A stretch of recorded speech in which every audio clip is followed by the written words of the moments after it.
देव सवितर दुरितानि परासुव यद्भद्रं तन्नयासुव। ओम भद्रं कर्णेभिः शृणुयाम देवा भद्रं पश्येमाक्षिभिर्यजत्रा स्थिरैरङ्गैस्तुष्टुवांसस्तनुर्विषेम देवहितं यदायुः। वेद प्रेमियों, सुधी श्रोताओं, संप्रति हम सब ऋग्वेद के दूसरे मंडल के 7वें सूक्त की व्याख्या में प्रवेश करने जा रहे हैं। यह सूक्त 6 मंत्रीय है। मंत्र दृष्टा ऋषि हैं सोमाहुति भार्गव, छंद है गायत्री और देवता है अग्नि। संबंधित मंत्र का वर्ण विषय है अग्निदेव से तेज और धन की आकांक्षा। तो अब संबंधित मंत्र का सर्वप्रथम पाठ हो जाए। श्रेष्ठैजविष्ट भारताग्नेद्यमन्तमाभरत् वसो अपरुस्प्रहं व्रजेम। शब्दार्थ भावार्थ हाथ से परिचय पाएं। इस मंत्र में प्रज्वलित अग्नि की महत्ता और प्रार्थना की छाया में समृद्धि की कामना की गई है। तो देखिए, मनुष्य बड़ा पुरुषार्थ करता है, प्रयत्न करता है, फिर भी सब कुछ उनके अनुकूल नहीं हो पाता। विघ्न, बाधाएं, अवरोधक तत्व राजा और रंक सभी के जीवन में आते रहते हैं।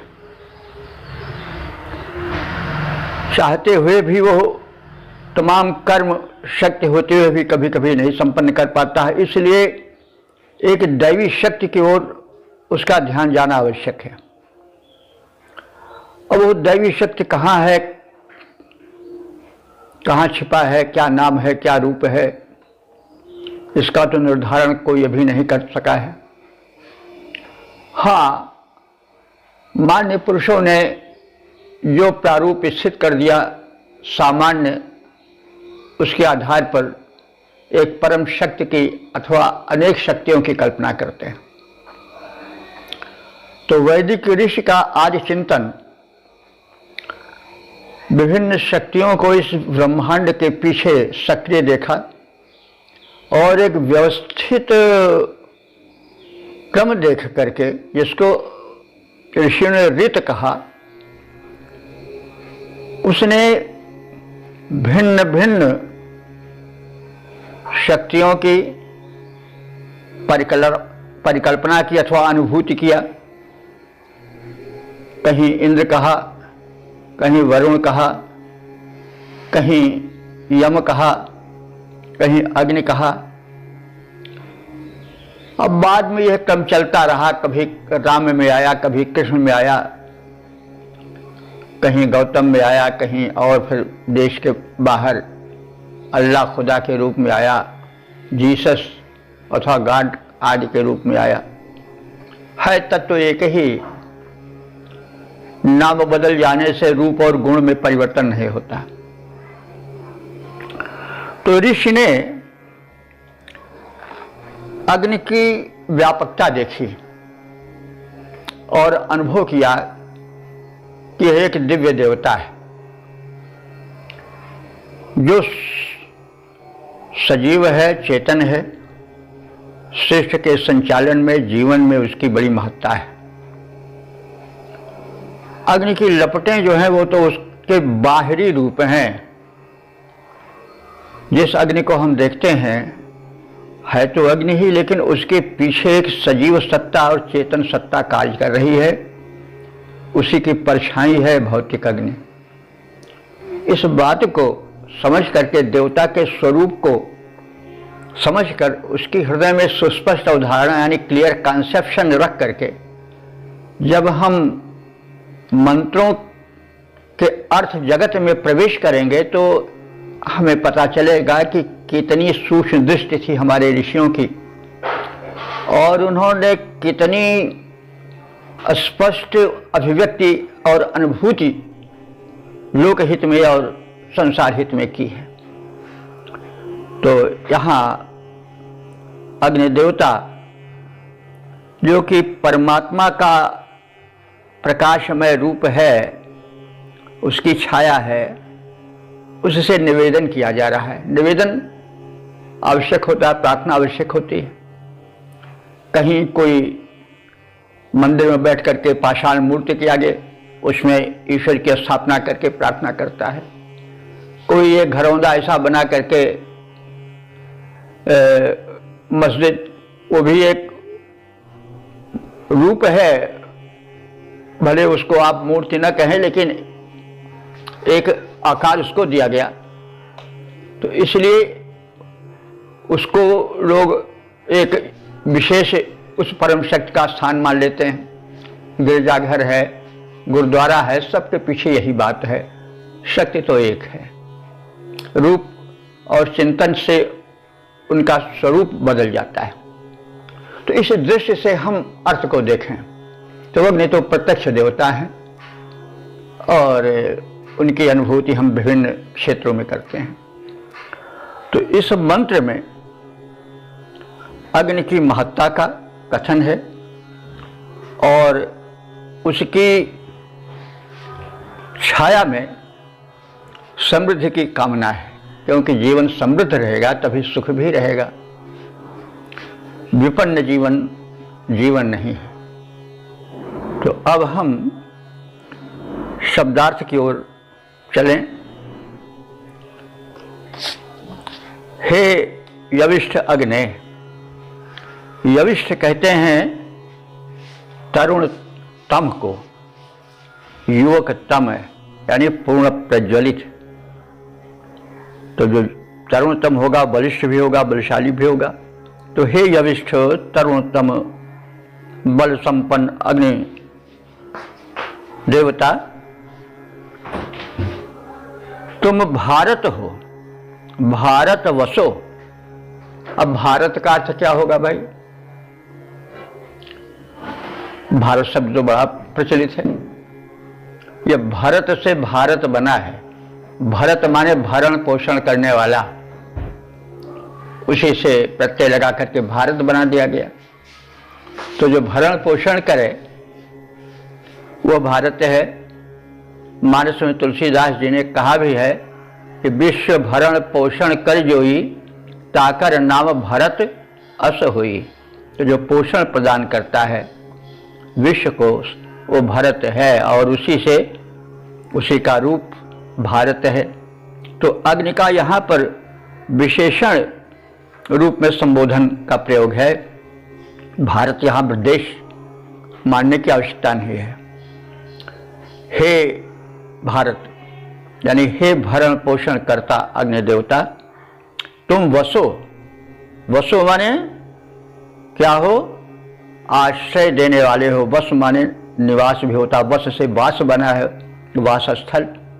तो हे वसो, हे आश्रयप्रद देवता अग्नि, श्रेष्ठम दिमंतम, तुम श्रेष्ठ हो। और दिमंतम माने प्रकाशित हो। ऐसे आप पुरुषप्रिय हो, बहुतों के द्वारा चाहे जाने वाले हो। और आप हमें क्या प्रदान करो?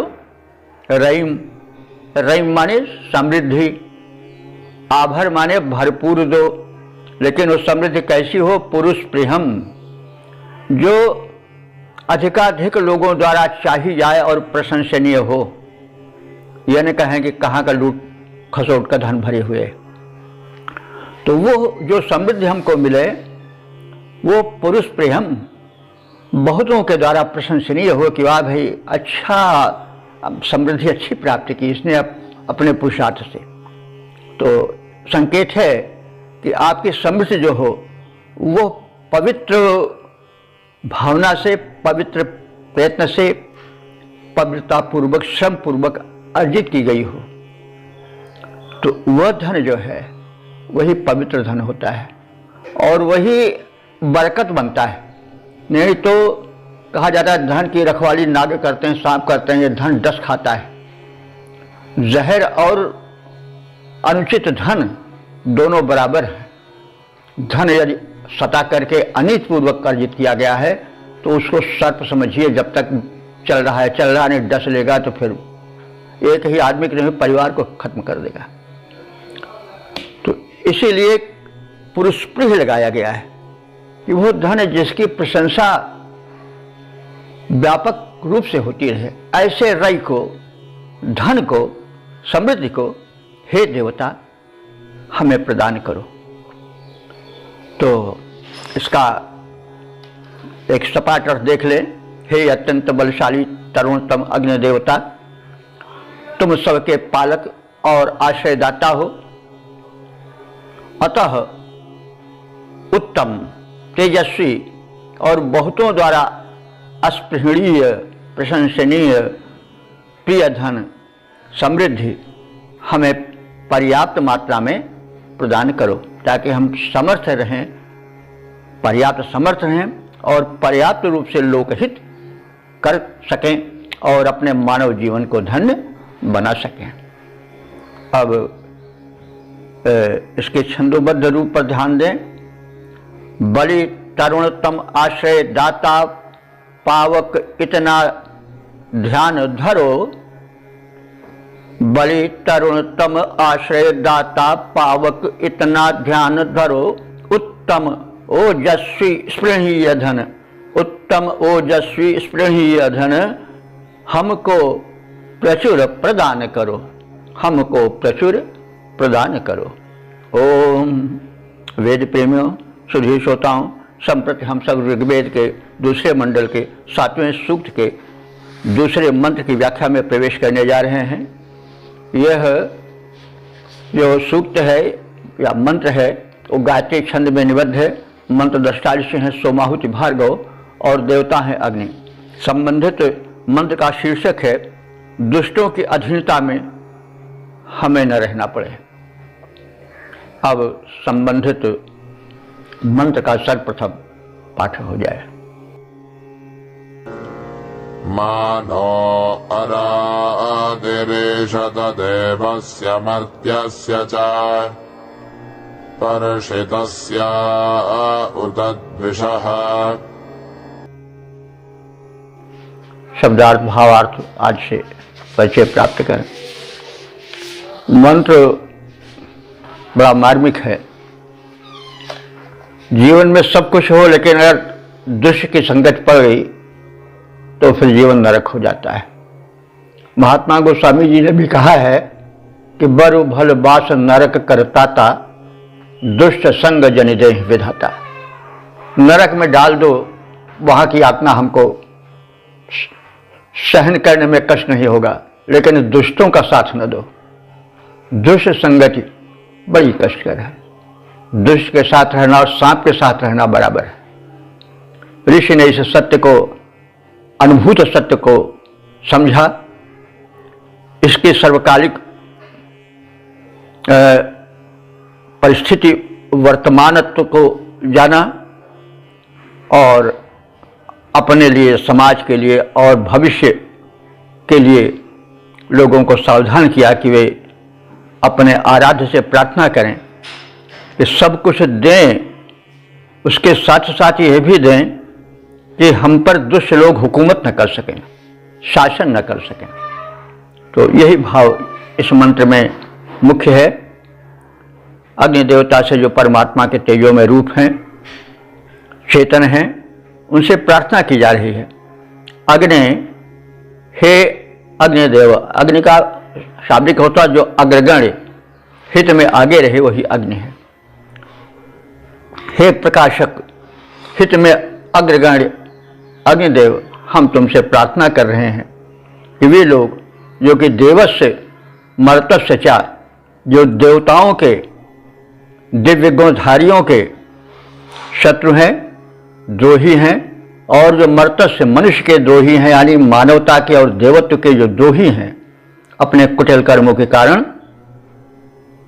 अराति न मायुषत, ऐसे अराति माने शत्रुओं से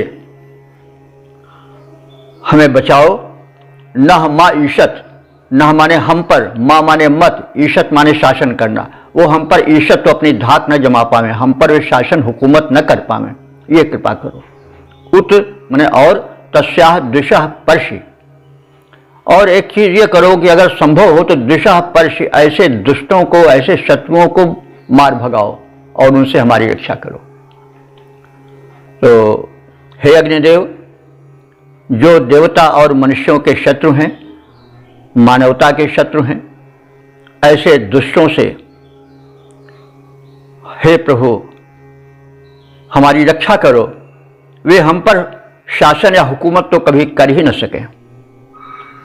यह दुर्भाग्य मत देना कि वो हम पर हुकूमत करने की स्थिति में आवें, उनसे हमें मुक्त करो और उन शत्रुओं से तुम हमारी निरंतर रक्षा करते रहो, यह आपसे प्रार्थना है। तो ये तो सदैव है, दुष्ट बहुत हैं दुनिया में, उनकी कमी नहीं है। जो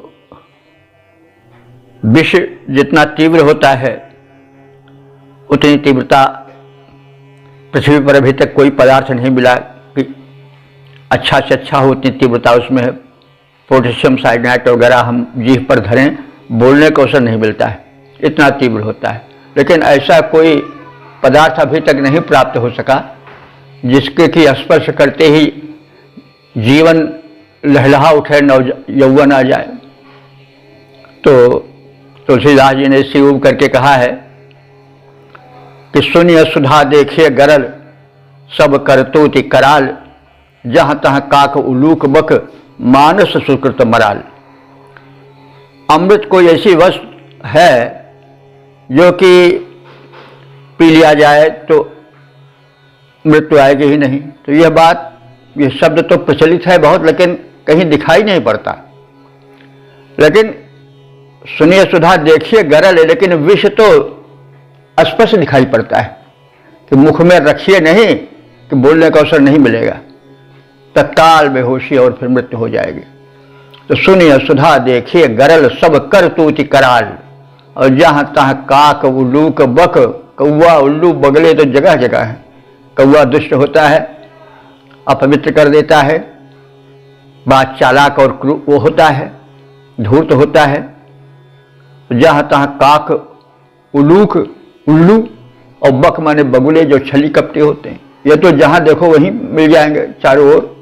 लेकिन मानस सुकृत मराल, जो मराल है, जो कि दूध और पानी को अलग कर देता है, जो पवित्र, जो सरस्वती माता का वाहन है, वो हंस तो दिखाई कहीं नहीं पड़ता है। सुना जाता है कि कहीं मानसरोवर में वो रहता है, कोई देखता तो है नहीं उसको। तो ये असलियत है कि माखी काको लूख बक दादुर से भय लोग, भले से सुख पिक मोर सम कौन पीठ पथ जोग। माखी काको लूख बक, मक्खियां बहुत भिनभिनाती हैं, उल्लू बहुत घुघुआते हैं, घूं घूं करते हैं। माखी काको लूख बक, बगुड़े भी भरे पड़े हैं। दादुर टैं टैं टर टर करने वाले मिलेंगे बकवासी। माखी काको लूख बक, दादुर से भय लोग, जिनको लोग भले कहते हैं वो भी क्या है, भले तो शुक तोते की तरह हैं। तोता क्या होता है, उसको पाले रहो, प्रेम से रोज खिलाओ, फल दो, लेकिन जहां थोड़ा सा पिंजरा खुला नहीं कि उड़ जाएगा पीछे देखे, बड़ा अकृतज्ञ है, सब कुछ खा करके भूल जाने वाला है। तो जो भले आदमी कहे जाते हैं वो भी कैसे हैं, या तो तोते की तरह हैं, अकृतज्ञ, अथवा पिक, पिक माने कोयल, कोयल भी बड़ा अकृतज्ञ है।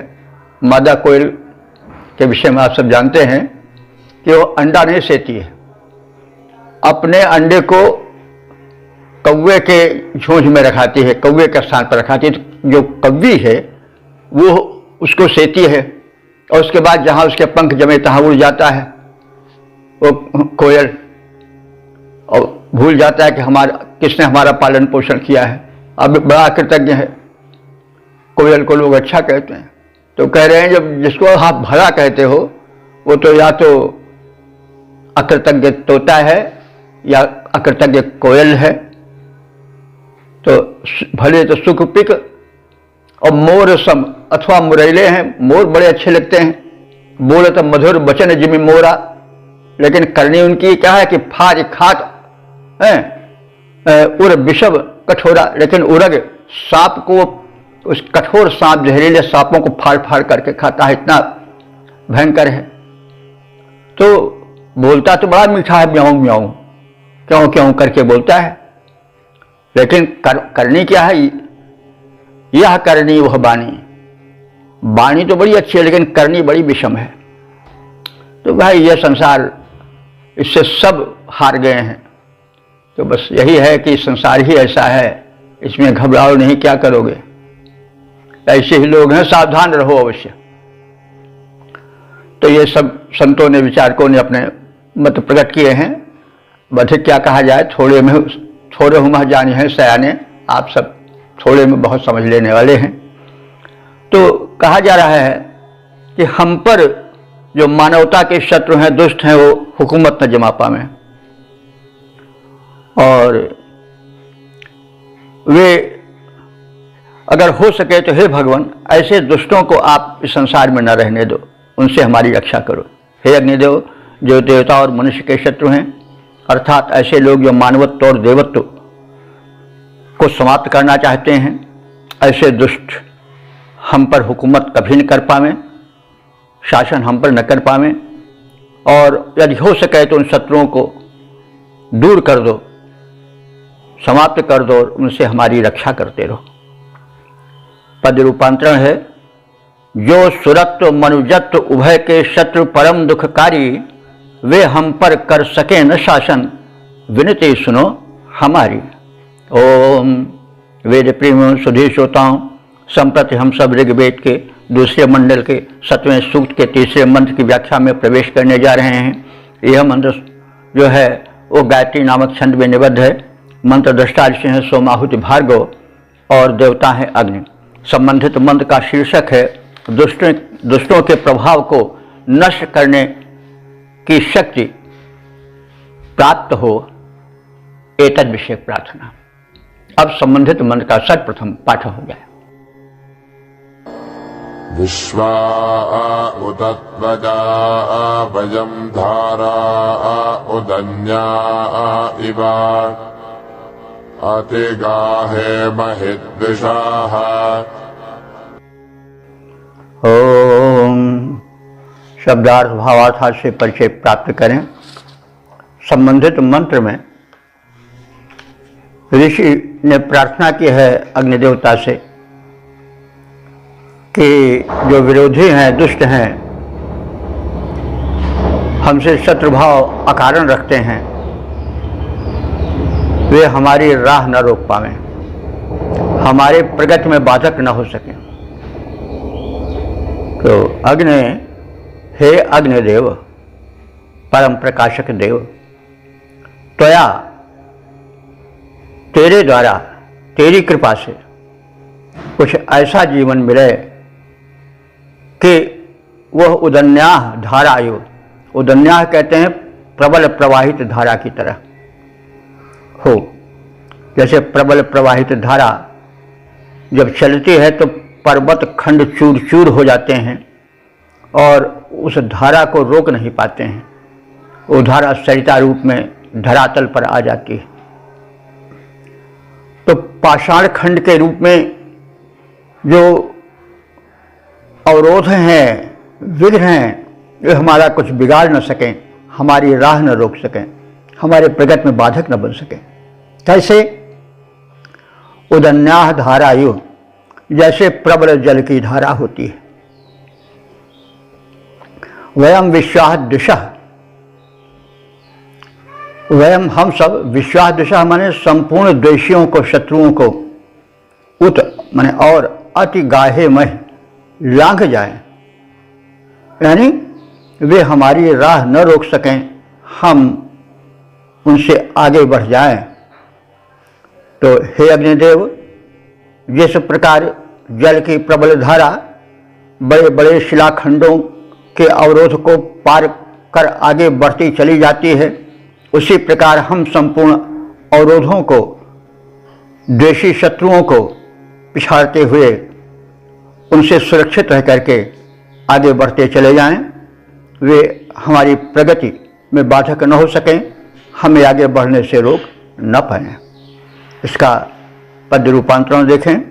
शिलाखंड को तोड़ जिस तरह बढ़ जाती जलधारा, शिलाखंड को तोड़ जिस तरह बढ़ जाती जलधारा, वैसे आगे बढ़ जाएं हम, रौंद शत्रुदल सारा, रौंद शत्रुदल सारा। तो इस प्रकार से हम देखते हैं कि ऋषि जो है वो केवल मंत्र ही पाठ नहीं करता है, केवल अध्यात्म का ही ज्ञान नहीं देता है, वो लौकिक ज्ञान भी देता है और परमात्मा से प्रार्थना करता है, क्योंकि सब कुछ अपने ही हाथ में नहीं होता, बहुत कुछ परम शक्ति के हाथ में होता है। हमारे हाथ में तो पुरुषार्थ है, लेकिन और कुछ नहीं है, संभालना तो उसी को पड़ता है।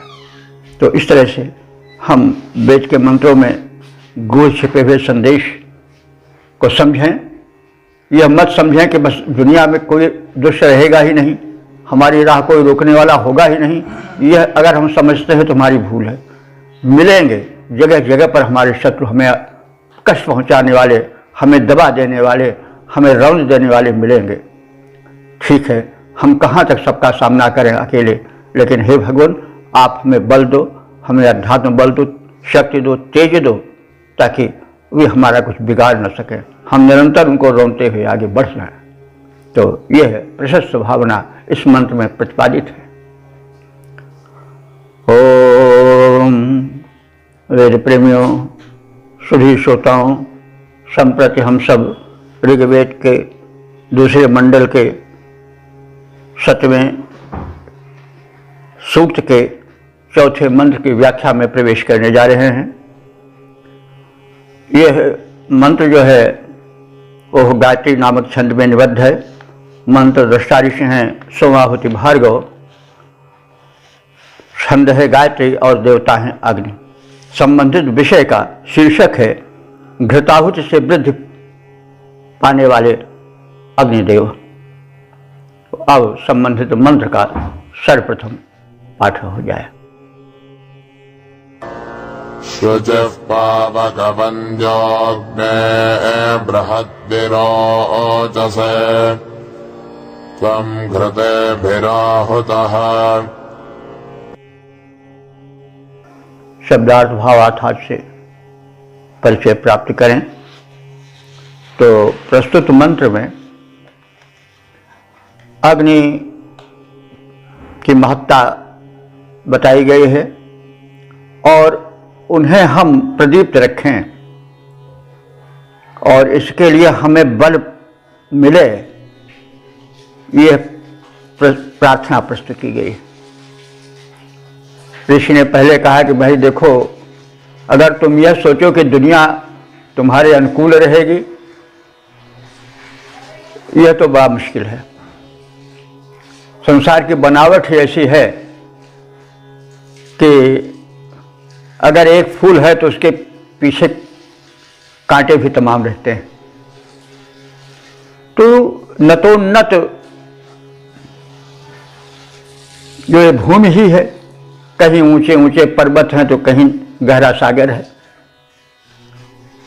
तो सपाट एक तरह समतल तो भूमि ही नहीं है, बनावट ही नहीं है प्रकृति की। तो भाई अब क्या करो, तो तुम पृथ्वी तो बदल नहीं दोगे, लेकिन हाँ अपने पैरों में शक्ति जगा सकते हो कि पर्वत को लांघते हुए चले जाओ, विघ्नों को रौंदते हुए चले जाओ, कंटकों को पददलित करते चले जाओ। लेकिन इसके लिए शक्ति चाहिए। तो शक्ति कहाँ मिलेगी? शक्तिमान से मिलेगी। शक्तिमान यहाँ कौन है? प्रज्वलित देवता अग्नि। उनसे घृत द्वारा, उनको घृत द्वारा प्रज्वलित रखने की सलाह दी गई है। घृत को स्नेह भी कहते हैं। तो घृत को पा करके अग्नि प्रज्वलित होती है, प्रदीप्त होती है। जब प्रदीप्त होती है तभी उसमें दिव्यता आती है, तभी उसमें शक्ति आती है। तो हम स्नेह जगह में घृत, स्नेह को भी कहते हैं, स्नेह घृत पर्यायवाची भी माने जाते हैं। तो उसको स्नेहिल करें और अपने आत्मबल को बढ़ावें, अपने आग को बढ़ावें। आग का क्या मतलब हुआ कि शक्ति, ऊर्जा, अपने को ऊर्जास्वल बनावें और भाग्य और अपने सिर को न पीटें। जब तुम में शक्ति रहेगी तो शक्तिमान के आगे सब झुकते जाते हैं। और निर्बलो दैव घातका, अगर तुम दुर्बल रहे तो फिर तुम्हारी सहायता कोई नहीं करेगा। सबल बनो, अग्नि जगाओ, उत्साह को प्रज्वलित करो और विघ्न बाधाओं को रौंदते चले जाओ। यह संदेश है ऋषि का। अग्नि को संबोधित करते हुए कह रहा है ऋषि कि पावकः अग्ने, हे अग्नि देव तुम पावक हो, पवित्र करने वाले हो। पावक कहते हैं जो पवित्र करे, पौधन अकह, जो पवित्र करने वाला होता है वही पावक है। तो अग्नि में पवित्र कर देने का गुण है। तो शक्ति कहाँ आती है? जहाँ पवित्रता होती है। अपवित्रता में शक्ति नहीं होती। अगर शक्ति रहेगी तो गड्ढे में गिरा देने वाली होगी। सदैव शक्ति जो पवित्र रहेगी, जिसमें चोर डकैत क्या होता है, माफिया क्या होते हैं, धाक जमाते हैं लेकिन अंत में उनका काउंटर हो जाता है, इनकाउंटर हो जाता है, मार डाले जाते हैं। कभी कोई भी जुल्म करने वाला बचा नहीं है, या तो वो मार दिया गया समाज में या शासन द्वारा रौंद दिया गया। तो अंत में दुष्टों की गति ही होती है, उनका इनकाउंटर ही होता है या मार दिए जाते हैं किसी के द्वारा। तो इसलिए आवश्यकता है कि पवित्र बनो और पवित्र शक्ति जगाओ। उस शक्ति से त्रिलोक कांपेगा, तुम्हें साफल्य मिलेगी, तुम्हारा पथ जो है प्रशस्त हो जाएगा। तो हे अग्नि, तुम घृत से प्रज्वलित हो, तो स्नेह से बढ़ते हो, उत्साह रूप में, ऊर्जा रूप में, और तुम शुचि हो, पवित्र हो, वंद्य माने वंदनीय हो। ऐसे तुम्हें हम घृत की आहुति द्वारा विरोचसे माने विशेष रूप से प्रज्वलित करते हैं। स्नेह प्रेम पूर्वक प्रज्वलित अग्नि वेदी के तो घृत से होती है, लेकिन हम अपने हृदय की जो आग है, उत्साह है, ऊर्जा है, उसको स्नेह से, तुम्हारे प्रति लगाव से प्रज्वलित करेंगे और अपने को शक्तिशाली बनावेंगे, तेजस्वी बनावेंगे। क्योंकि तुम तेज हो, तेजोसी तेजोमय है, तुम तेज स्वरूप हो, अत्यंत प्रकाशमान हो। तो हे पवित्रकारी अग्निदेव, तुम पवित्र और वंदनीय हो। घृत की आहुति पाकर अत्यधिक प्रदीप्त हो जाते हो। अस्तु, घृत के संयोग से जो है वो अग्नि में आहुति हम डालें, अपनी शक्ति को प्रज्वलित करें स्नेह द्वारा। और इसके पीछे एक संदेश यह भी है कि अग्नि में घृत की आहुति नित्य डालनी चाहिए, उससे पर्यावरण शोधन भी होता है। पहले हम अपने बचपन में देख रहे थे कि हर जगह हमारे बाबा वगैरह स्नान करते थे तो तत्काल घृत और गुड़ को मिला करके और अग्नि में आहुति डाल देते थे। उससे वातावरण थोड़ी दूर का बड़ा शोधित हो जाता था। तो यह एक नियम था लोगों का कि स्नान के बाद वो अग्नि को अपने शक्ति के हिसाब से आहुति देते थे। नहीं कुछ मिलता था तो घी और गुड़ मिला करके ही अग्नि में डाल देते थे। तो इसमें अग्नि क्रिया के प्रति भी बात कही गई है। एक वह प्रतीक रूप में तो ही है कि अपने हृदय में आग जगाओ, उत्साह जगाओ, ऊर्जा जगाओ, लेकिन साथ ही साथ इसे जो ये प्रत्यक्ष अग्नि है, दृश्यमान अग्नि है, भौतिक अग्नि है, इसको पवित्र रूप दो, घृताहुति दो, उसमें गुड़ आदि थोड़ा कुछ जो मिल सके मिला करके, चंदन वगैरह या अगरबत्ती जो कुछ हो सुगंध का साधन, उससे अग्नि को समर्पित करो। तो यह संदेश इस रूप में भी देखा जा सकता है। तो हे पवित्रकारी अग्निदेव, तुम पवित्र और वंदनीय हो। घृत की आहुति पाकर अत्यधिक दीप्यमान हो जाते हो। तो पद रूपांतरण देखें। हे पावनकारी अग्निदेव, पावन हो, वंद्य कहते हो, घृत की आहुतियों को पाकर अत्यधिक दीप्त हो जाते हो। ओम वेद प्रेमियों, सुधी श्रोताओं, संप्रति हम सब ऋग्वेद के 2 मंडल के 7वें सूक्त के 5वें मंत्र की व्याख्या में प्रवेश करने जा रहे हैं। इस मंत्र के दृष्टा हैं सोमाहुति भार्गव, देवता हैं अग्नि और छंद है गायत्री। संबंधित मंत्र का प्रतिपाद्य है गोवृंद द्वारा आहूत अग्निदेव। अब संबंधित मंत्र का सर्वप्रथम पाठ हो जाए। तन्नो असि भारताग्ने वशाभिरुक्षभिः अष्टापदेभिराहुतः।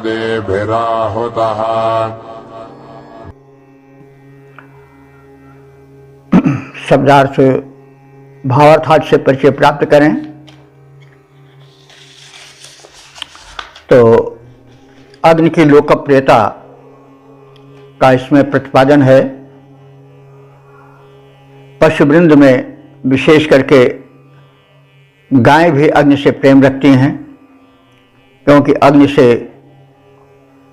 उनके भीतर भी चेतना और ऊर्जा जगती है, और गायों की चेतना ऊर्जा से बड़ा कल्याण होता है। अगर वो दुग्ध देती हैं तो उसमें जो अग्नि यानी तेज आता है, तीव्रता आती है, उष्णता आती है, ऊर्जा आती है, उसका भी संक्रमण तेज द्वारा अग्नि द्वारा होता है। सूर्य भी एक अग्नि का ही रूप है।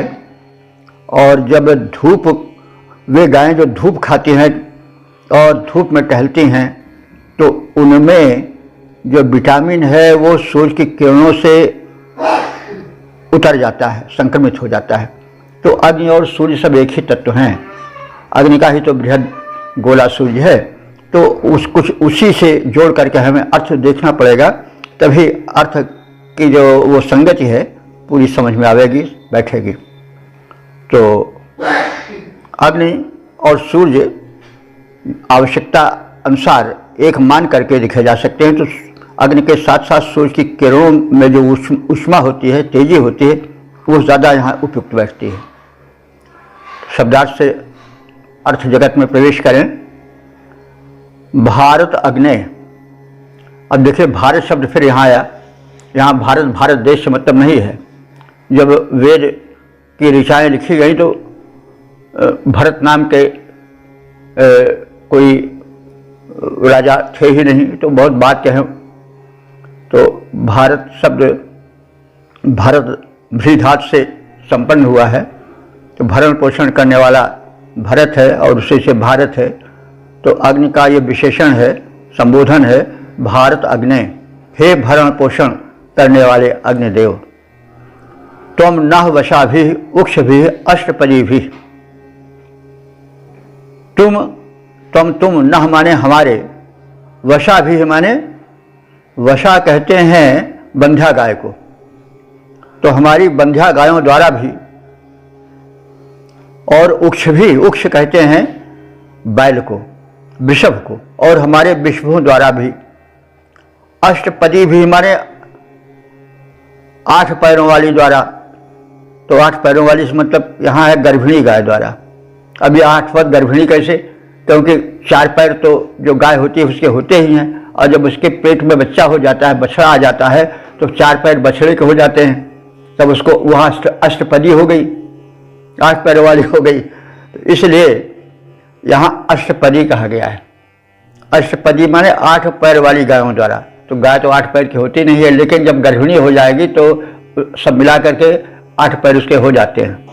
तो इसलिए हे अग्निदेव, तुम जो हो हमारे बंध्या गायों द्वारा, वृषभों द्वारा, और जो हैं वो गर्भिणी गायों द्वारा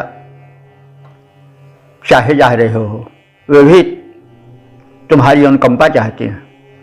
आहूतः असि, उनके द्वारा भी तुम आहूत हो, बुलाए जाते हो, पुकारे जा रहे हो। अस्तु, कृपा करो। हे भरण पोषण करता अग्निदेव, तुम हमारी बंध्या गायों, बैलों और गर्भिणी धेनुओं द्वारा यज्ञ में आहूत हो। कृपया आओ और सबका कल्याण करो। पद्य रूपांतरण देखें। हे अग्निदेव, करते हो सारे जग का तुम्ही भरण पोषण। हे अग्निदेव, करते हो सारे जग का तुम्ही भरण पोषण। बंध्या और गर्भिणी गायें वृषभ कर रहे आवाहन। ओम। वेद प्रेमियों, सुधी श्रोताओं, संप्रति हम सब ऋग्वेद के दूसरे मंडल के 7वें सूक्त के 6ठे मंत्र की व्याख्या में प्रवेश करने जा रहे हैं। इस मंत्र के दृष्टा ऋषि हैं सोमाहुति भार्गव, देवता हैं अग्नि और प्रयुक्त छंद है गायत्री। इस मंत्र का शीर्षक है यज्ञ वेदी में प्रज्वलित अग्नि परम पूज्य है। अब संबंधित मंत्र का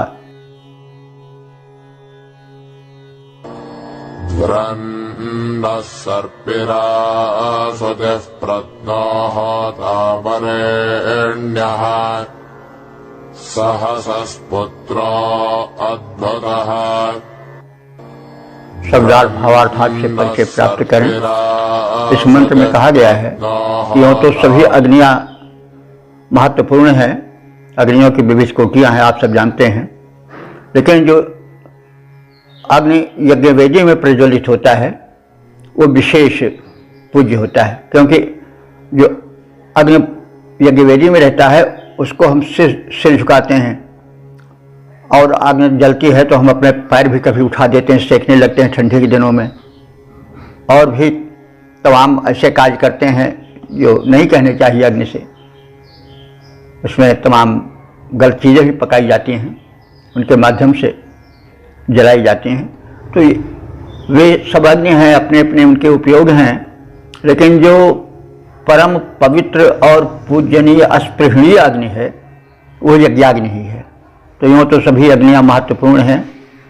यज्ञ वेदी में प्रदीप्त अग्नि परम पूज्य है, अस्पृहणीय है। इस बात का कथन इस मंत्र में हुआ है कि ध्रुव अन्ना सर्पिः आसुति प्रत्नः होता वरेण्या।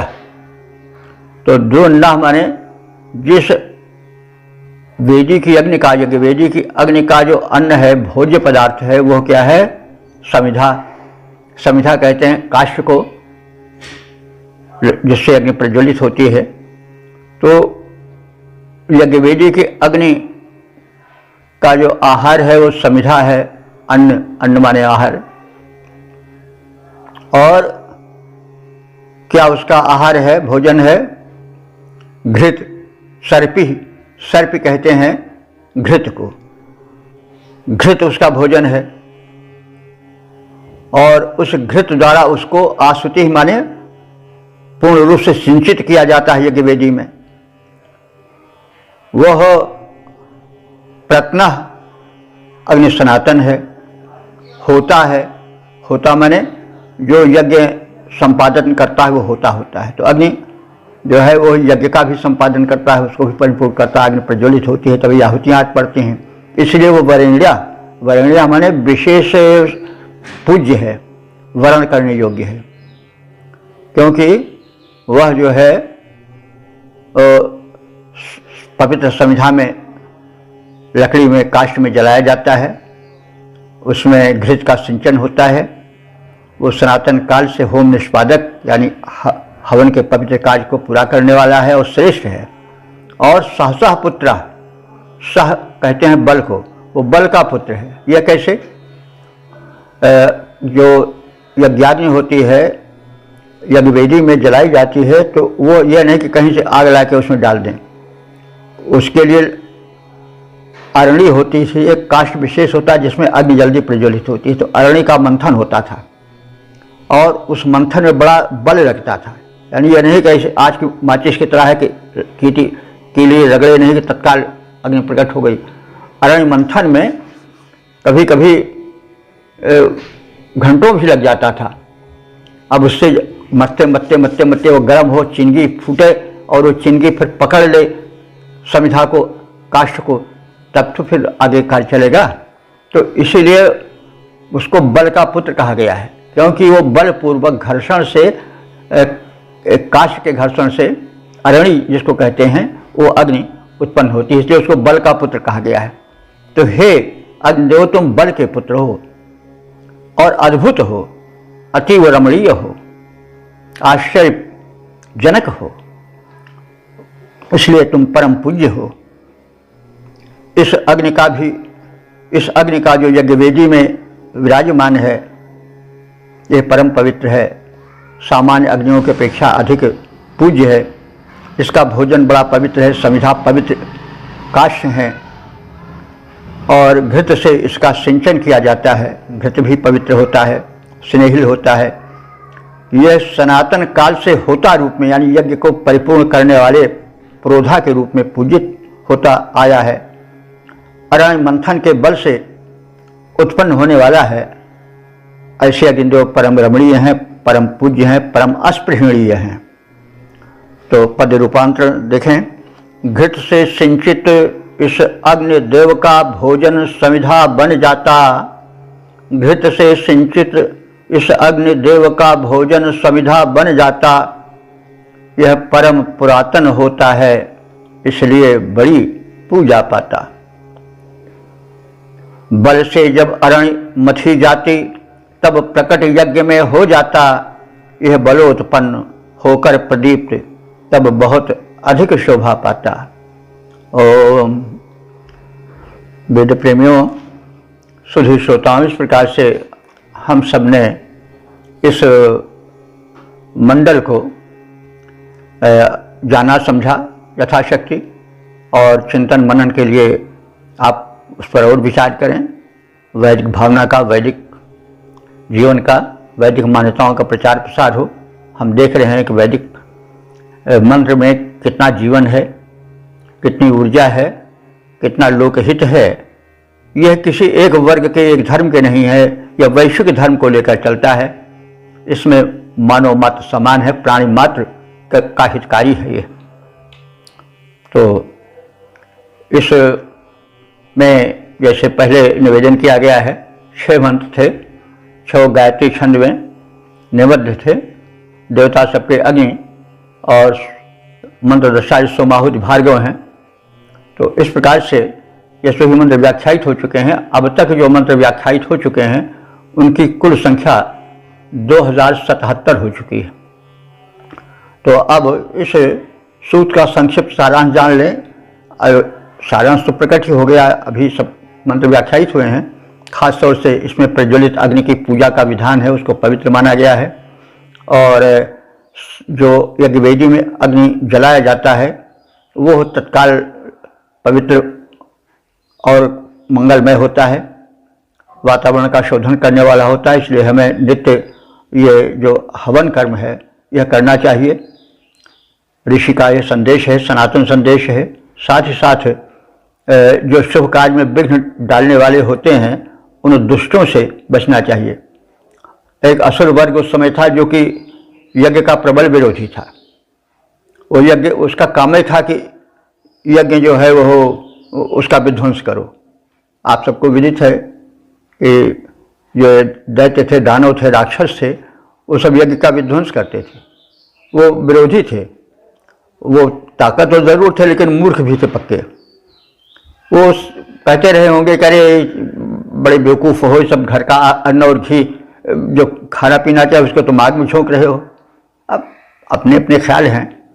तो ये दुष्ट थे, कोई अच्छा काम करने नहीं देते थे। आज भी हैं, हमेशा वो अलग अलग रूप में प्रस्तुत होते हैं दुष्ट। तो दुष्टों की व्यापकता को बताया ऋषि कि भैया दुष्ट से बच नहीं सकते हो, विघ्नों से बच नहीं सकते हो, तो तुम्हारे चारों ओर रहेंगे। ये प्रकृति का नियम ही है कि अगर एक फूल है तो उसके पीछे 10 कांटे। तो ये तो सृष्टि का नियम है कि यहाँ विकार ज़्यादा है और मधुर रस तो एक ही है, लेकिन जो कठोर तिक्त 2 रस हैं, मिर्चे वाली तिताई और करेले वाली तिताई, नीम वाली तिताई, उसके कई भेद हैं। तो रस तो मधुर रस तो एक है, लेकिन कड़वे तीते के रूप में रस दोगुना हो गया है। तो कहने ये सृष्टि का नियम है। तो इसलिए इसमें इस सृष्टि के सत्य को समझो और उन विघ्नों से घबराओ नहीं, आगे चढ़ो, विघ्नों को तोड़ते हुए बढ़ते चलो। जैसे सरिता का जल होता है, पहाड़ से निकलता है और बड़े बड़े पाषाण खंड आगे आते हैं, रोकने की चेष्टा करते हैं, लेकिन वो धारा उन पत्थरों को चूर करती हुई आगे बढ़ती जाती है वेग से। तो वैसे ही अपना जीवन बनाओ, विघ्नों को कुचलते हुए, चूर करते हुए, भले वो पाषाणी हो, बड़े कठोर हो, लेकिन उनको चूर करते हुए आगे अपनी राह बनाते हुए चले जाओ। जीवन में निराश मत हो। हाँ, शक्तिमान से शक्ति मांगो, ना अहंकार भरो ना भरो वाह। और इस तरह से अपनी राह को, अपने पथ को, अपने गंतव्य को पुष्ट बना करके स्वयं अपने पुरुषार्थ से अपने जीवन पथ का निर्माण करो और आगे प्रगतिपूर्ण शुद्ध सात्विक जीवन बिताओ। ऋषि का ही संदेश है। और आप सब तो थोड़ा समझे, मतलब हम थोड़ा कहें, आप लोग ज़्यादा समझें, थोड़ा न समझें, और चिंतन मनन करके उसको अपने जीवन में उतारें। ऋषि के प्रति पूज्य भावना रखें। वेद को आप जानें कि कितना उपयोगी है। वो केवल पूजा पाठ ही नहीं, स्वस्य वाचन तक ही नहीं है, वो जीवन के शुभ संदेश देता है और जीवन यात्रा के लिए वह जो है वह एक तरह से सामग्री प्रदान करता है, पाथेय प्रदान करता है। तो इस प्रकार से जीवन के लिए बड़ी सामग्रियां हैं वेद में। हमें वेद पाठ करना चाहिए, वेद के अर्थ को समझना चाहिए, चिंतन करना चाहिए, मनन करना चाहिए। और इस प्रकार से हमने इस सत्र में, इस बैठक में, इस मंडल में, ऋग्वेद के दूसरे मंडल के 7वें सूक्त की व्याख्या का संक्षिप्त परिचय प्राप्त किया। अब अगले सत्र में, अगले बैठक में हम लोग अगले सूक्त के मंत्रों के विषय में कुछ परिचय प्राप्त करेंगे। ओम सर्वे भवन्तु सुखिनः, सर्वे सन्तु निरामयाः, सर्वे भद्राणि पश्यन्तु, मा कश्चित् दुःख भाग् भवेत्।